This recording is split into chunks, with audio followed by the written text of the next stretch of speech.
Three Spoonies. We're your hosts, Karen, Jo and Claire. This is episode number 49, where we're discussing creating a flexible schedule that works. Join us as we dive in.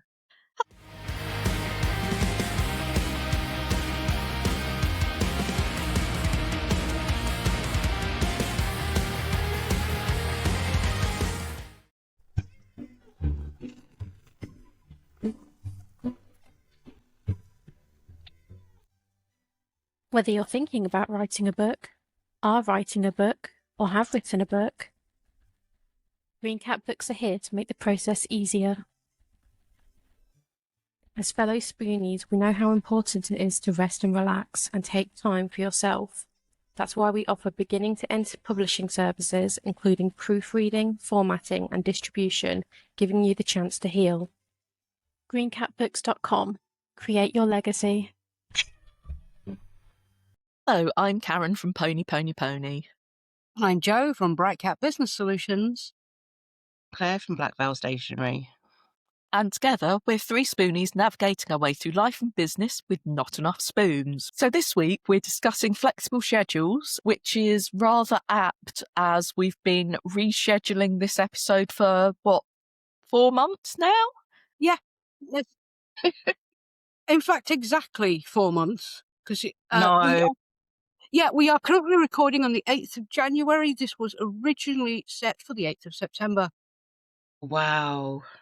So, Yeah, I think it's fair to say the original plan didn't entirely play out for this one. No, we've done well. In our own weird way. Yeah, I think it's the other times we reschedule, one or all of us have been far too ill to function, so it's been pushed back, but now it's happening, so hooray for us. Mostly because we're running out of time. Also, there's that, yeah, and we're all wrapped up warm because it's freezing. Yeah, this is the most rescheduled episode we've ever done, which has amused us every time we rescheduled it, being that it's on creating a flexible schedule that works for you. Sometimes things are rescheduled once. I think one of them was rescheduled twice, but this is Phil. Yeah. I've lost count the amount of times we reschedule this, but it's at least 7. Yeah, that sounds entirely feasible. And it's nice to have that flexibility to be able to do that, and the buffer zone as well, that you can do something 4 months late, and usually that would be quite a catastrophe. But yes, I mean, at the moment, I am booking guests for season 8 onwards. And everybody goes, oh, that's quite far ahead. This is why. This is exactly why. Because obviously we're all chronically ill. Our guests tend to be, or, they've got neurodiversities that mean things need to change. There's schedules, there's life. Life happens a lot. Yeah. So, we need that flexibility. And it confuses me when people don't have that flexibility. Anyway, on to our actual topic of creating that flexible schedule. Obviously, Three Spoonies wise, we tend to plan quite far in advance because we need to, otherwise nothing comes together. But what about your day-to-day lives? I mean, do you plan for your life as well as business? I've started doing that. It's really helped. It's even on my to-do list to do things like the bins. Though obviously there's the great satisfaction of taking it off. But what about you guys? Do you plan for business or life as well? Kind of do both, but I have to because of Dylan and his autism. He likes a routine. But there's also the part of me that is like, because I plan so much for him and for business, that I just wing it at the same time. It's like, I could be doing this now, but if I'm too tired, I'm just like, I'll just put it off till later. It's fine. I'm going to rest. I actually got really good over Christmas at resting. Well done. But then I didn't want to do things. Yeah, that is the problem. But then I found a new project and now I'm knee deep in just planning and organising. Yeah, well done. I actually find I go all in. I don't plan my life too strictly because obviously, chronic illness will come and beat you when you've got perfect plans. But what I will do is, any jobs around the house or anything I actually need to do, that's in my calendar. Well, it's on my to-do list. But everything else is dependent on how I'm feeling, including getting like house jobs or work done I'm aware, because I need a flexible schedule, that all this could change, no matter how nicely I've planned everything. What about you, Karen?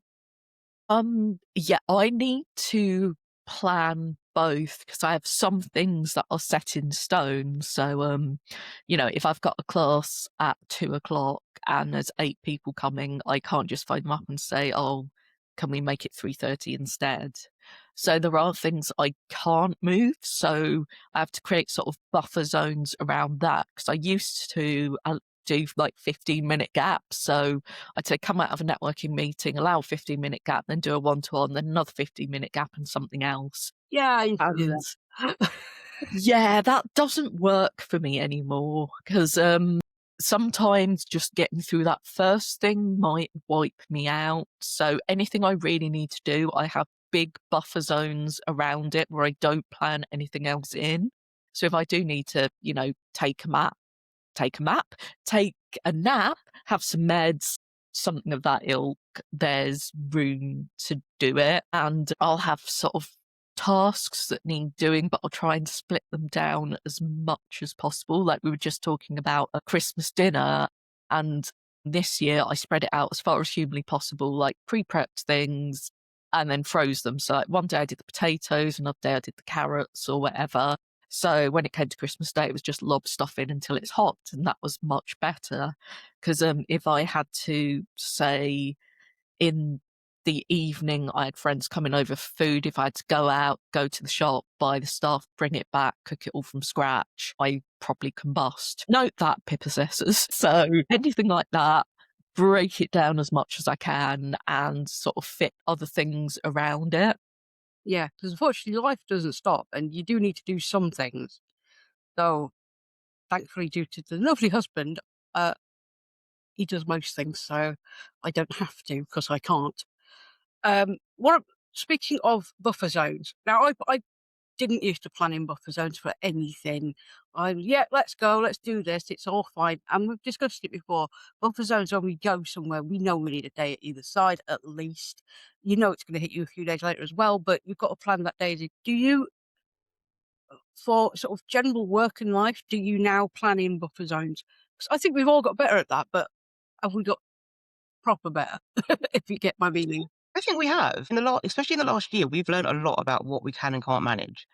Yeah, because it's changed so Um, much. I mean, my health got worse. Yay. Yeah.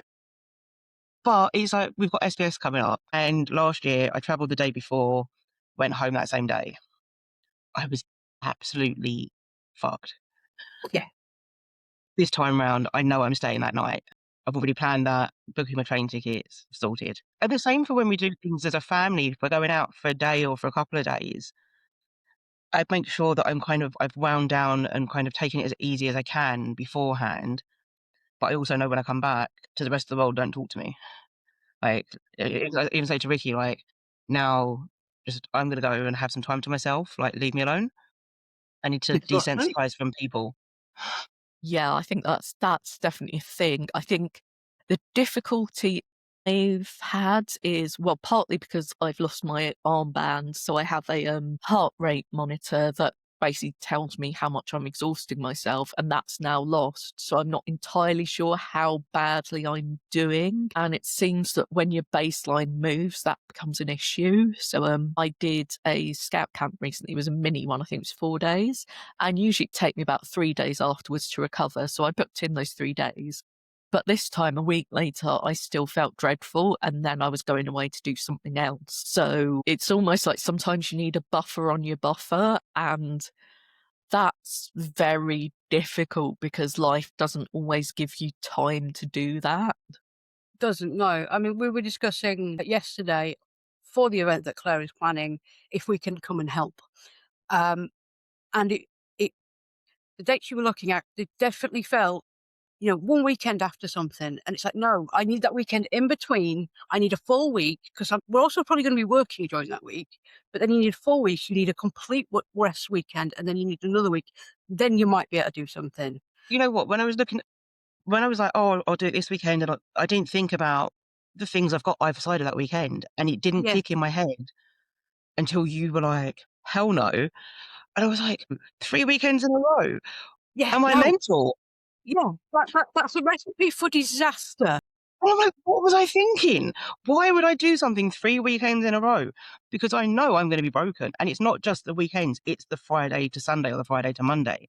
Yeah, So it's not like I've got a full 7 days to recover. So I was no, like, yeah, let's push it. yeah. I mean, it takes a while to realise you're not just looking at just this set of dates and then a date either side, especially if you're traveling, which we know we do because we can't do that anymore. We need that date aside.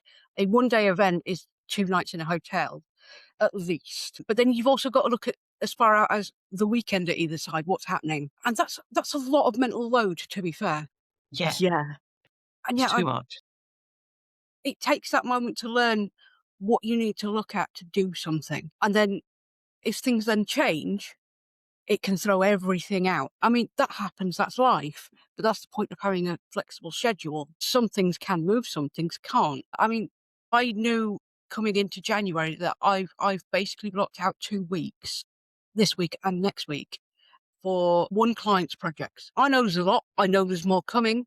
The first 2 weeks are completely mapped out, as is work for the podcast for I think the next 2 months, as well as the rest of my own marketing, which I'm still sort of pootling with. I did most of it beforehand. It took me 3 months, but I did most of it beforehand. But yeah, it seems like scheduling everything that needs doing. But because I knew I had this big piece of work coming up, I can't afford a week in bed or a few days in bed. I need to be on it. I was very careful the last week of Christmas. I did nothing that I didn't need to do. Though even one day my armband was shouting at me that I was overdoing it. I was just sat in my chair. I think I'd eaten. It's like, well, I'm still not doing anything. It was just my body was having a go. Thankfully, because I'd spent the entire time sort of resting and just doing bits and bobs here and there, it was okay. It didn't matter. There was no fallout from it. Winning. This But yeah, time. this time, for once. But yeah, it's like that level of planning and sort of having to listen to your own body, know what it's saying to you and what you can actually do. That's a lot. And that takes a lot of learning. And I think over the last year, we've all done a lot of learning because we've all got a lot worse. I think part of it is knowing about different sorts of energy you've got available as well. It's different kinds of functional. I found I have a point when I know I have a migraine coming on, and at that point I can't do anything strategic that takes lots of thought because I will make silly mistakes. But at that point I'm also weirdly productive for, those things that just need to get done. They're not particularly challenging, but Yeah, you just need to do XYZ thing and then it's sorted, or copy the details from this site to this site or whatever. It's good for that. And the little things that take part of your brain that you'd usually have something in the background to occupy the rest, or you'll get bored and wander off. yeah, that sort of thing. Or, days when it's like I'm feeling a bit overwhelmed, so I don't feel I can do XYZ task that will take a lot, but maybe I can start on this. And that thing, sometimes just getting something done kind of helps, because it's Yes. like, well, I've done this, this, and this, and it's moved me forwards. Or sometimes sort of planning can help put things in perspective, but you have to be in the right mindset to do that and be doing the right sort of planning, because sometimes it's just like, I can't even think that far ahead. And other times it's like, well, let's break this down. I can do this tomorrow, that the day after, and then there we go. But it's knowing what's going to work and the resources you have available, and also giving yourself permission to say, do you know what, that's not going to happen today. It's absolutely not a thing. Like in my case, when I have to do classes at fixed time, it's like, okay, I can do that, but there's no way that I'm going to record a load of videos after that because I'm going to go and have a snooze. So Yeah, there's So you do that's your classes and be like, that's it, I'm done. yeah, roll out of bed, do a class, roll back into bed. yeah, and I think sometimes it's that. Sometimes it's like that survival mode thing. And while it would be nice to never get to that point, I often do, and more frequently, I think, now than in the past. And yeah, sometimes it is just like, right, let's do these few things. And also sort of looking at, do I really need to do this? Is this that important? Can I delay it a little bit? Is it going to be an issue? And, also learning to say no is a big thing. It's sort of, I did that for the first time this year, or last year. And to start with, it feels horrible. I've never gave work back. I've never said no. But I didn't have a choice. It's like, you cannot do this. You can't just keep going, no, I'll get it done. And that is a really hard lesson to learn. Say, 5-6 years in business, I've never done it.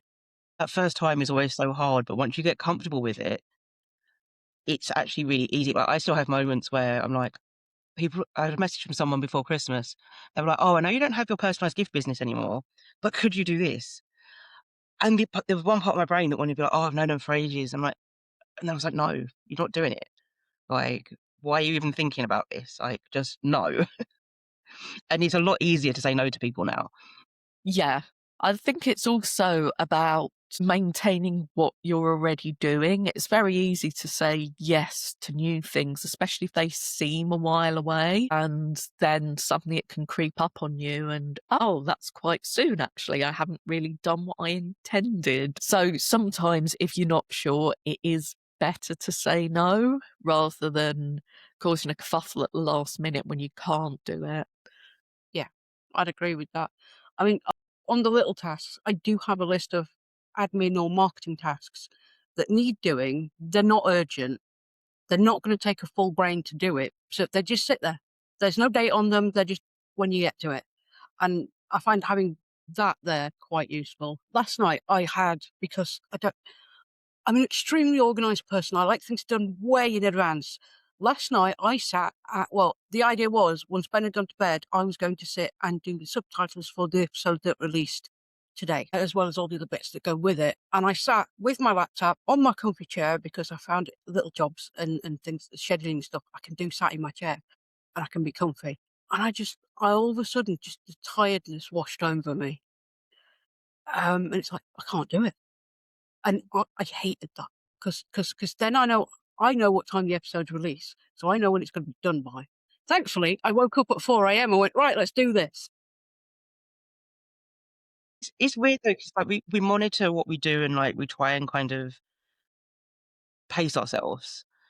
But then, especially this time of year where it's a lot colder, I find I have to kind of throw that out the window a bit and be like, yeah, I need to get it done, but at the same time, I need to hibernate.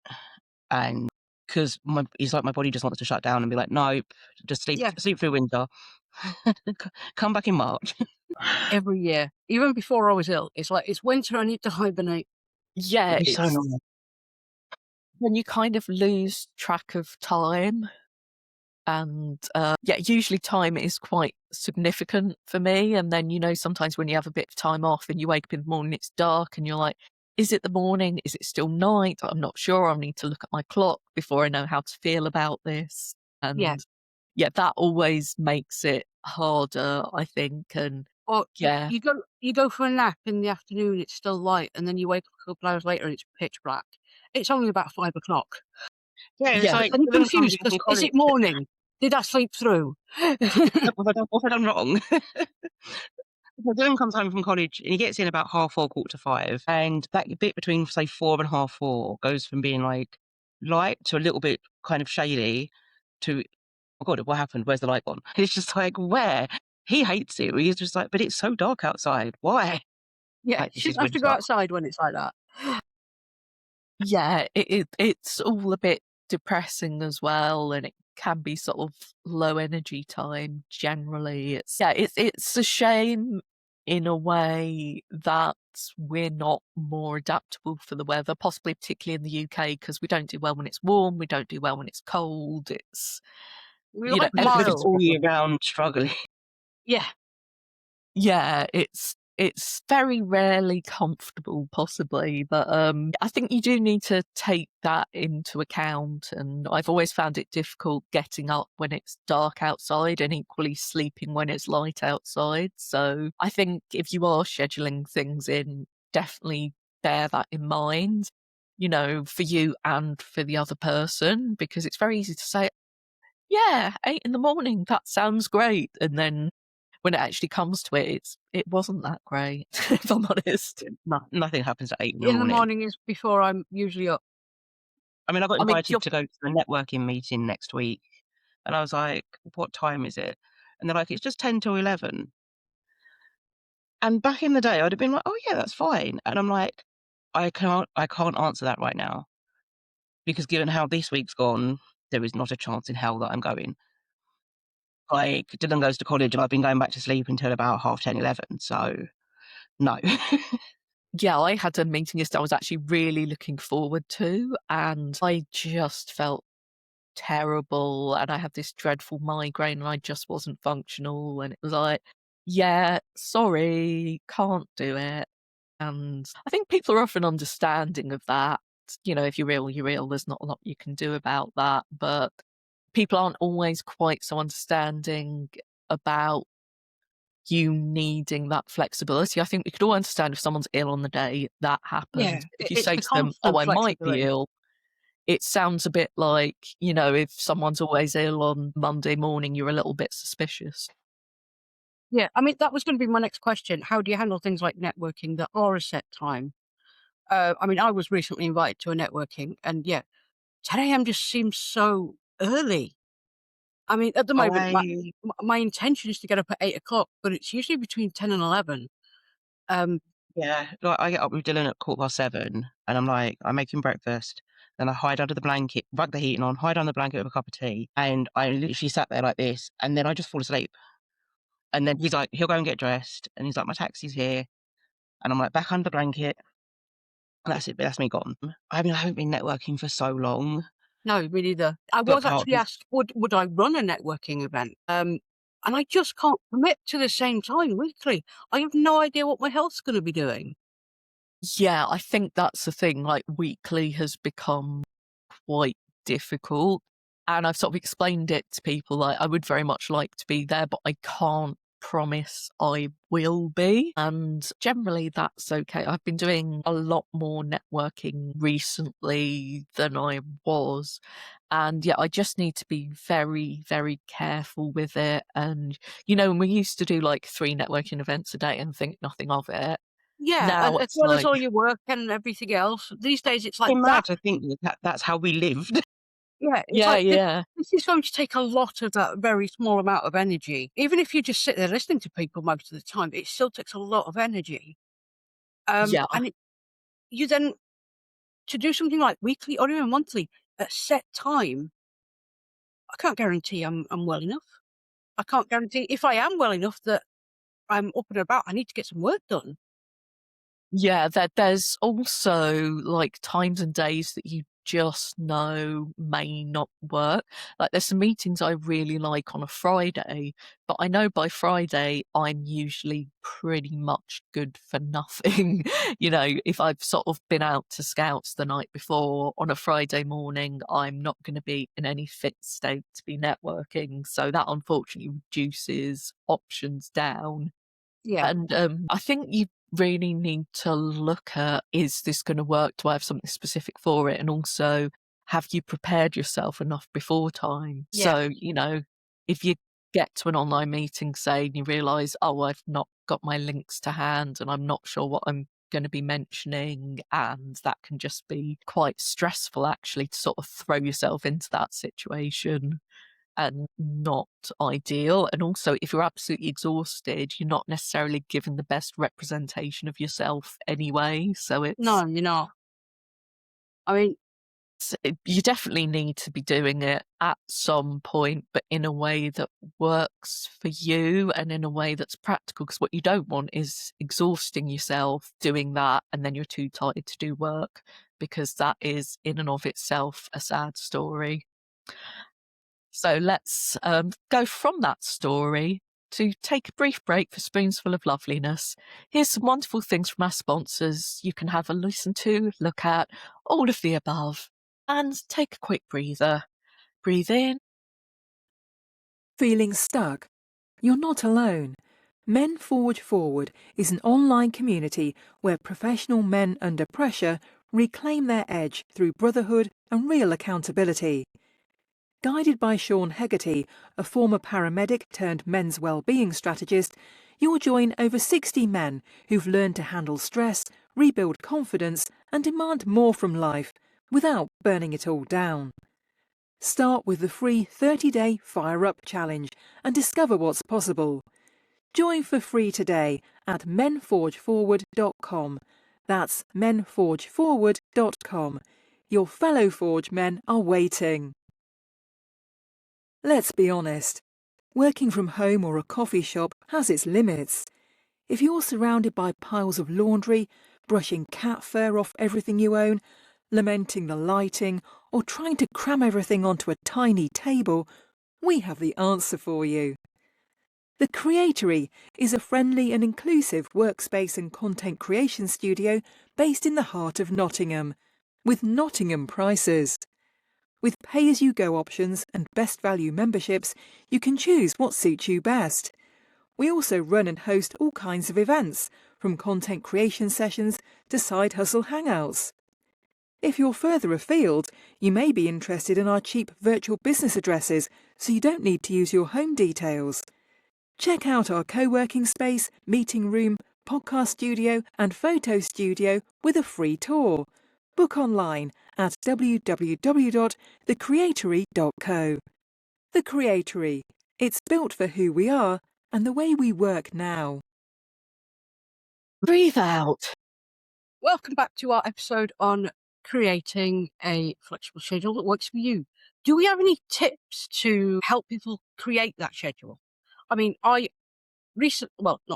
point last year, I decided, because I was doing too much and occasionally people would book things in my calendar, I actually booked myself Mondays as a rest day. No one can book anything in that. I might be working, but if I need that extra rest day, it's there. And then Thursdays, because it's podcast day and therefore the first part of my day's got that's my me day. So if there's other admin or podcasting that he's doing, or if I just need more rest, there's that day as well. Again, no one can book anything in, which really helps. What about you guys? Yeah, I find a lot of the online calendar type things do it backwards in a way for the way I want to work. So you sort of book out when you can't meet people rather than when you can. And I'd much rather say, right, you can book in at this time, and this time. Those are your options. Rather than it almost feels like you need to justify the time you're not available for meetings. Yeah, I mean, I do like the fact that I don't book in for anything. People can't book with me unless they're messaging me and want to chat about something. I do love that side of it. But I do set myself days where I'm like, okay, this is like a catch-up day on my admin stuff. And it's, especially if I know I've had like a busy weekend and we've got something on, I'll be like, right, the Monday is definitely my admin day because I know it's going to be a short, I haven't got too much to do, but I can just sit on the sofa with my laptop and it doesn't matter. So then that makes it easier. And I think it's also just allowing yourself to be flexible if what you're planning to, your flexible plan goes out the window. It's okay for it to go out the window. Yeah, you just Because how many replan. times do we call this? Yeah, it's So many. yeah, I like having I've got my Filofax. People mock me for having a Filofax and, a lot of things I have online. But I like physically being able to see the week in front of me. So I can sort of say, okay, it's quite a bit on Wednesday and to know how that's going to play out. I also find I need to plan in self-care time because if I don't, it's the first thing that gets missed out. Because it's very easy to go, oh, I need to get this done. I won't bother with this, that, or the other thing. And then you start to suffer for it. Or, sometimes you're planning things for the end of the day. And by the time you get there, it's like, well, that would be nice, but I don't have the energy to function. Cognitive load is massively exceeded. Everything Yeah. is You need a terrible. knack or to just stare at the wall for a bit. Yeah, so sometimes for me, sort of breaking up the day a bit, like I love a sort of afternoon bath, breaks up the day nicely, helps me feel a bit less achy, things like that. And obviously that's not possible for everyone, and some days it definitely won't work, but putting those things in and actually sticking to them can be helpful, as well as sort of those appointments. So I'll sort of put those things in, and then I'll have lists of tasks, which can go around sort of as and when and depending on what I'm capable of doing well at the moment. And I sort of use that combination to get things done. But yeah, I do bear in mind that sometimes I think things may be entirely possible. I'm sure we've all done it. We've gone, today I'm going to do this, this, and this. And then the day comes and you're like, no, none None of of that's that's happening. happening. Lovely idea. I like Claire and I use the Finch app, and you can do sort of Love to-do that app. lists. Yeah, and it does a thing where if you don't complete the task, you can snooze it till the next day. And I quite like the fact it's called snooze. It's like, yeah, it's going to happen, just not today. And then it's there for you the next day, but there's not that. Like, I used to sort of write physical to-do lists, and those things that kept appearing again and again and again and again, and they're never going to happen. And I find that slightly terrifying and overwhelming. I I think don't if care. So if something keeps every time you appearing rewrite again the and to-do again and list app, again, you've got a couple of items that are just there all the time. And you're like, will I ever get to it? No. no, because you're purposefully moving it away. I had a couple of Yes. client books like that, and eventually I had to hand them back. It's like, for some reason, I've got a mental block on this. I don't know why. Yeah, sometimes it is that. Sometimes it's not even a large task, but you just No, look at it and go, I can't. oh. And sometimes it's clear why. Maybe it's something you don't like. Maybe it's that you have to phone someone and you're going to be on hold for 20 minutes and you hate that. But sometimes it's not obvious what it is about that task. Yeah, and those are the hard ones because it's like, I know I need to do this, but every time I go to do it, it doesn't happen. And then it can also derail the rest of your day, like having an appointment or something you have to do at a certain time will potentially derail the rest of your day. Because then you're in wait mode. But then you're in like, this is the next thing on my list. I can't move on until that's done, but I can't do it. Yeah, it's when it's hanging over you. Yeah. It's when you get appointments as well, when you've got to leave the house. It's like that kind of throws my whole day out of sync. Because it's like, oh, I can get things done in the morning. I'm like, no, because I need to get myself ready to get out the house. So then it's just like, when I'm indoors working from home, it's like loungewear, lazy day, I stay in pajamas. But the actual, I've got to get dressed, I've got to get myself organised. Like, that can be mentally draining and physically draining. And then you're just like, yeah, my day's gone. Yeah, it is that weight thing as well, when you know it's happening, or when you get to a point where it's not worth starting something new, and yeah, that's not terribly productive. No, It's and then you stop. So then starting again's hard. yeah, Especially if you were being really productive previously. Yes. yeah, I find stopping at that point is the killer of the rest of your day. yeah. It's I think sometimes it's really difficult to know what's going to be difficult. Like, sometimes there's some things that are exhausting or really wind you up or whatever else, and other times it comes as a bit of a surprise, like, oh, I thought this would be okay. And I think it's, again, giving yourself permission to say, well, this isn't working.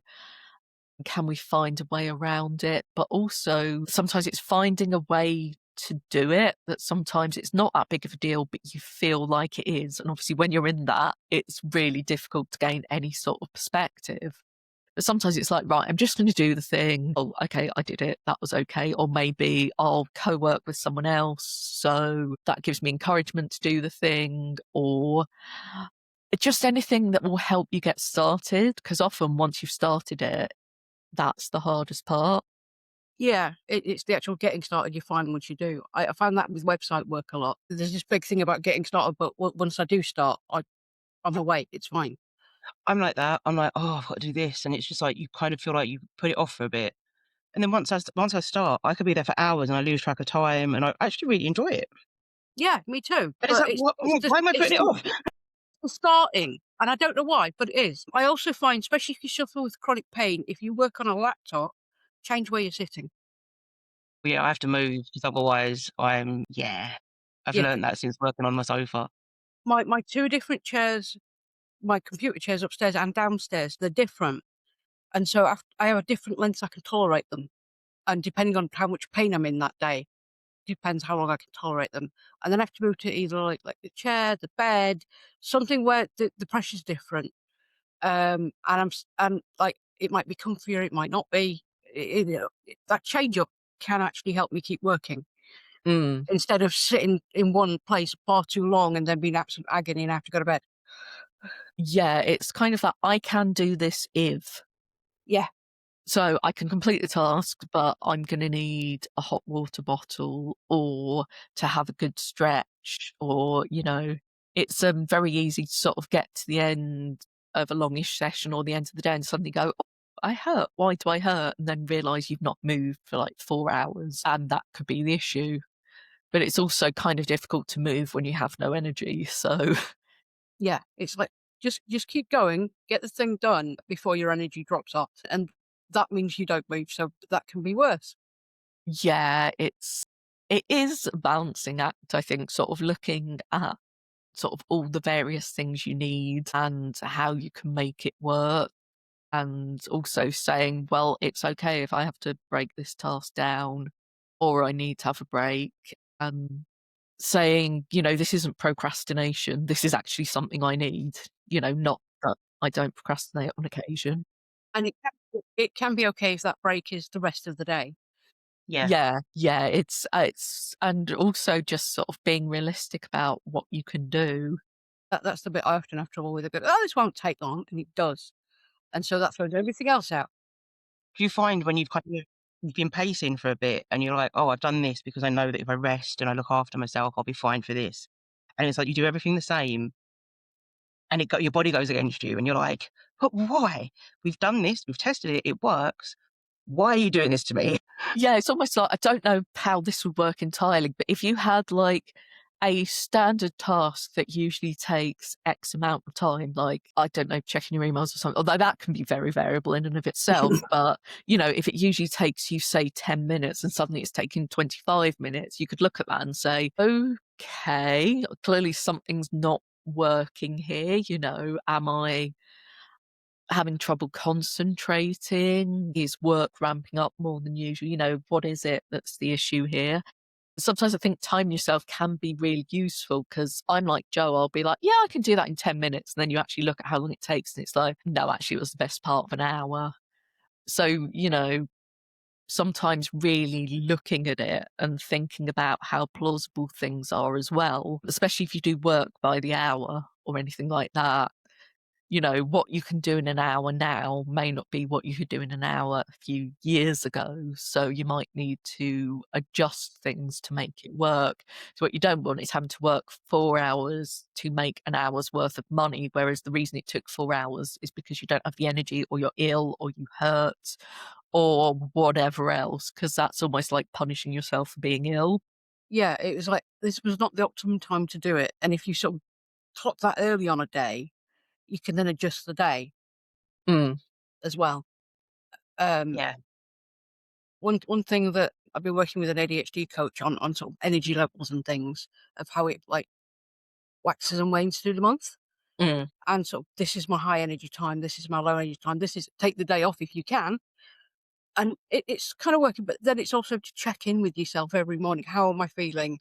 Am I in more pain than usual? Am I more tired than usual? What can I realistically do today? And I found that helps quite a lot. Yeah, I think it's also doing things while you can without overdoing it. And that's the difficulty, is That is because, the it's like, oh, difficulty. I feel all right, I'm going to do everything. No, too much. Yeah. It is that not pushing it just that little bit too far, because that's a steep slope. Yeah. And it's easy to fall into, but, also sort of being productive while you can, or, if you have a day when you're feeling creative or anything like that, sort of using that. And, maybe you've got 2 things that need to get done that day, but you're also going to do this thing while you feel up to it, or maybe even rearrange things to make it work. I think, unless it is something that's absolutely set in stone, then there's not a lot you can do about that. Sort of being prepared to move things around, which I've got better at, but it goes against what I'd naturally like to do, which would be like, well, this is what I said I was going to do. So if I don't do it, I have failed, and the day has failed, and the week has failed, and everything was dreadful. And all those lovely thoughts that sort of Yeah, that's my Sometimes you natural just beat yourself point up as for well.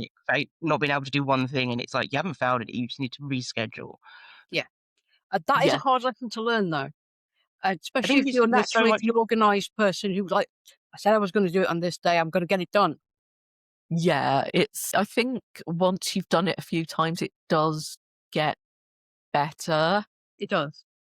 And, if you're someone who sort of quite likes gamifying things, if you look at it as, well, I completed 4 tasks today and I may not have done the one I intended to, but they're done. So tomorrow I have more time to do this thing, and or blocks of time if that works for you. And it's like, well, I may have done it in chunks, but actually I got 5 hours worth of stuff done today. So, some people can't do 5 hours of stuff. And, I certainly have days when I can't. But, whatever's realistic for you, if you look at it as chunks of effort or things you've achieved or things ticked off a list or something that's, some days when you do lots of small tasks and you don't feel like you've done anything, but you look back at it and it's like, well, actually, I've done this, this, and this, which means I can do this. And it means all those little tiddly bits are out the way and has freed me up to be able to think about the bigger things. Yeah, those are actually good and productive days. It's just we don't always think of them as good and productive. I think sometimes we need to visually see that we've done something to feel like we've done it. Yeah. I think it's easy to be down on yourself, and it's more difficult to go, well, do you know what? All things considered, I've actually done quite well. Yeah. Be kinder to yourself, people. Yes. And I think that's probably a good point to end on. So I will pass back to you, Kerry. Okie dokie. Thank you for joining us for 3 spoonies on flexible schedules at work. We'd love to know your thoughts in the comments, and don't forget to subscribe for our weekly podcast and leave us a lovely review. You can also buy us a coffee if you like what we do, or a bubble tea. We're not fussy. Well, some of us are, but it all works out in the end. Links, as ever, will be in the show notes. We'll see you next week for our community questions. Have a great day and keep track of your spoons.